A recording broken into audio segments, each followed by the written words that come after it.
പുൽവാമ ആക്രമണവുമായി ബന്ധപ്പെട്ട് ആന്റണി നടത്തിയ പ്രസ്താവന പിൻവലിച്ചു മാപ്പ് പറഞ്ഞില്ലെങ്കിൽ നിയമ നടപടി സ്വീകരിക്കുമെന്ന് അനിൽ ആന്റണി.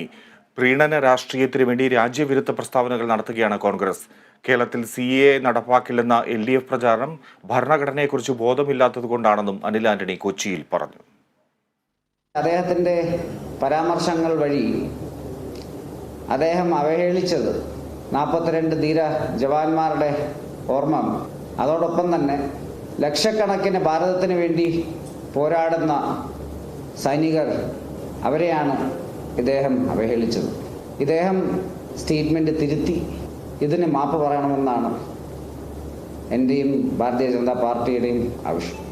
സമൂഹത്തിലെ ഒരു ചെറിയ തീവ്ര മനോഭാവമുള്ള ചില ആൾക്കാരെ പ്രീണിപ്പിക്കാൻ വേണ്ടി ഇന്ന് കോൺഗ്രസ് പാർട്ടിയുടെ ഒരുവിധം എല്ലാ നേതാക്കളും എന്ത് രാജ്യവിരുദ്ധ പ്രസ്താവന നടത്താനും തയ്യാറാണ്.